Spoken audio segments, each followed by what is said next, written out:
J'ai souvent entendu dire que la souveraineté, c'était le combat des Québécois de souche. Puis je me suis toujours demandé c'était quoi ça, un Québécois de souche. On décrit ça comment? Ça mange quoi en hiver? Avec des amis, on a essayé d'établir la liste des critères qui distingueraient les Québécois de souche des autres. Je vous arrête tout de suite avant que vous tentiez la même expérience. Perdez pas votre temps. Ça n'existe pas, un Québécois de souche. Quand on a cherché des critères, on est tous tombés d'accord sur la maîtrise de la langue française, mais au-delà de ça, on n'a jamais réussi à s'entendre. Autour de la table, personne n'avait les mêmes idées. Pourtant, on était tous Québécois. Le Québec, c'est une nation multiculturelle. On vient tous de quelque part, on a tous un bagage différent.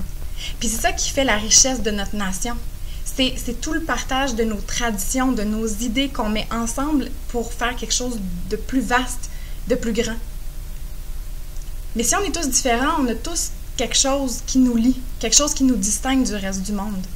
On a tous les mêmes intérêts, les mêmes valeurs, les mêmes buts.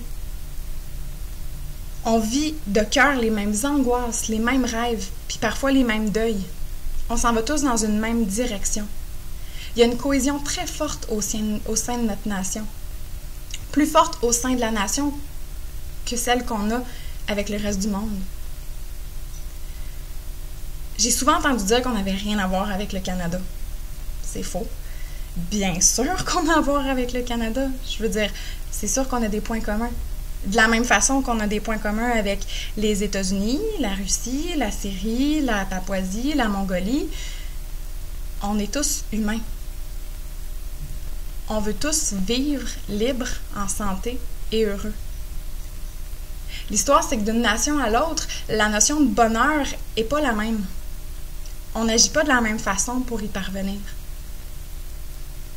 Il n'y a pas de nation qui est meilleure que l'autre. Il n'y a pas une nation qui peut prétendre que son bonheur est plus sain ou que le chemin qu'elle emprunte pour y parvenir est mieux. Si on s'entend là-dessus, on s'entend aussi sur le fait qu'une nation ne peut pas assimiler une autre nation. Elle ne peut pas prendre une nation, la mettre à sa main, puis en faire son sosie. Et une nation ne devrait jamais essayer de s'effacer pour une autre, perdre de vue son essence pour ressembler aux autres. C'est important de partager avec les autres nations. C'est important aussi quand c'est pas le voisin qui décide à notre place. Le Canada, c'est un beau pays, mais c'est pas le nôtre. On se rend tous compte qu'on est différents. Pourquoi à tout prix vouloir ne pas l'être?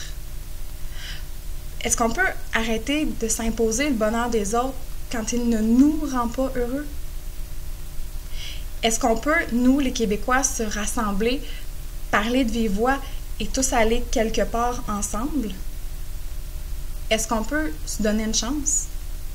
Est-ce qu'on peut se donner un pays?